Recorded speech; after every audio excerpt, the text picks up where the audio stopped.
दुष्ट सर्प और कौवा। एक जंगल में एक बहुत पुराना बरगद का पेड़ था। उस पेड़ पर घोंसला बनाकर एक कौवा कभी का जोड़ा रहता था। उसी पेड़ के खोखले तने में कहीं से आकर एक दुष्ट सर्प रहने लगा।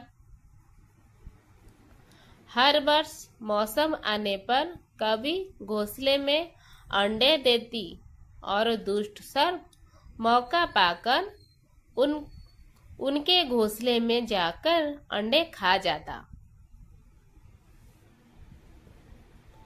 एक बार जब कौवा व कभी जल्दी भोजन पाकर शीघ्र ही लौट आए तो उन्होंने उस दुष्ट सर्प को अपने घोंसले में रखे अंडे पर झपटने देखा।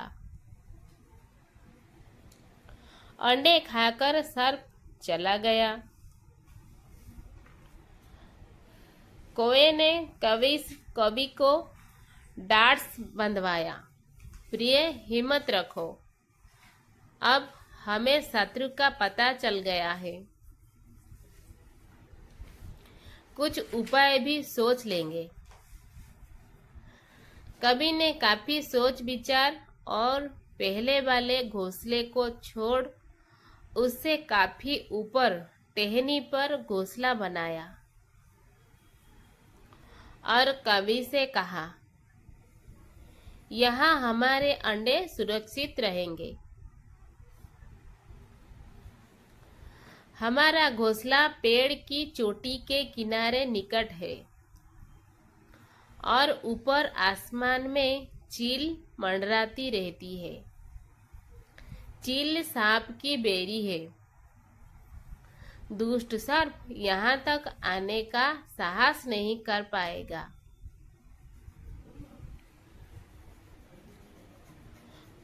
कौवे की बात मानकर कवि ने नए घोंसले में अंडे दिए, जिसमें अंडे सुरक्षित रहे और उनमें से बच्चे भी निकल आए। उधर सर्प का घोंसला खाली देखकर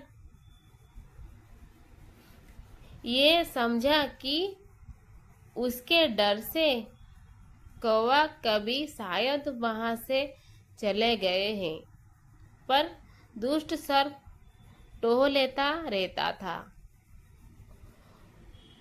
उसने देखा कि कौवा कभी उसी पेड़ से उड़ते हैं और लौटते भी वही है।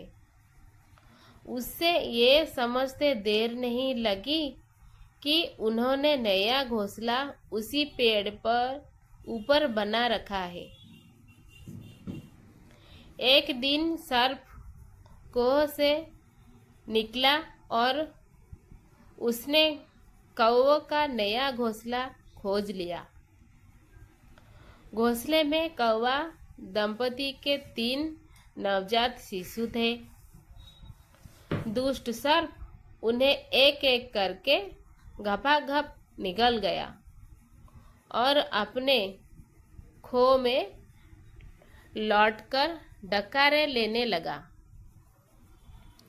कौवा व कवि लौटी तो घोंसला खाली पाकर स्तब्ध रह गए। घोंसले में हुई टूट फूट व नन्हे कौवे के कोमल पंख बिखरे देखकर वो सारा माजरा समझ गए।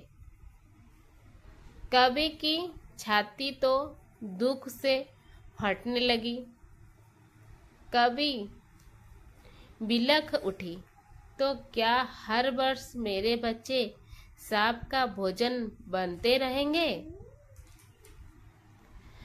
कौवा बोला, नहीं, ये माना कि हमारे सामने विकट समस्या है, पर यहाँ से भागना ही उसका हल नहीं है।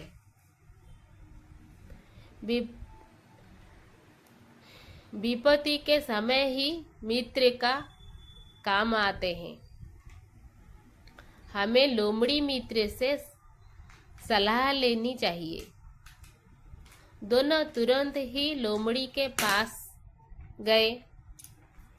लोमड़ी ने अपने मित्रों की दुख भरी कहानी सुनी।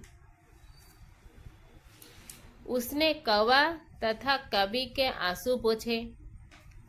लोमड़ी ने काफी सोचने के बाद कहा, मित्रों, तुम्हें वो पेड़ छोड़कर जाने की जरूरत नहीं है।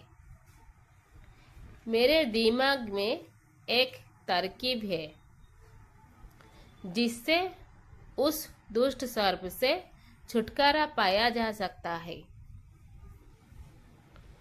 लोमड़ी ने अपने चतुर दिमाग में आई तरकीब बनाई। लोमड़ी की तरकीब सुनकर कौवा कवि खुशी से उछल पड़े।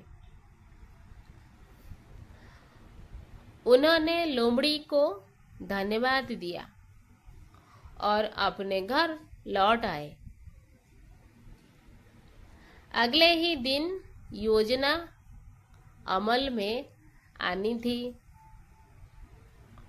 उसी वन में बहुत बड़ा सरोवर था। उसमें कमल और नरगिस के फूल खिले रहते थे। हर मंगलवार को उस प्रदेश की राजकुमारी अपनी सहेलियों के साथ वहां जल क्रीड़ा करने आती थी। उसके साथ अंगरक्षक तथा सैनिक भी आते थे।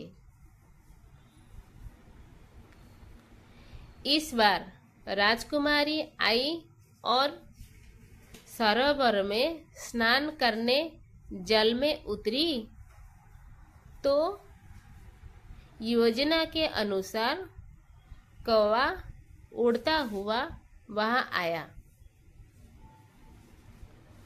उसने सरोवर तट पर राजकुमारी तथा उसकी सहेलियों द्वारा उतार कर रखे गए कपड़े व आभूषण पर नजर डाली।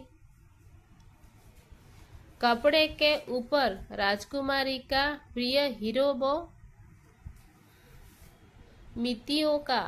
मोतियों का विलक्षण हार रखा था।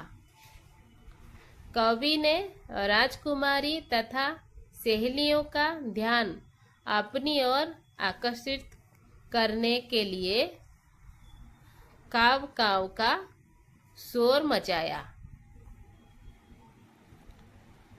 जब सबकी नजर उसकी ओर घूमी तो कौवा राजकुमारी का हार चोंच में दबाकर ऊपर उड़ गया।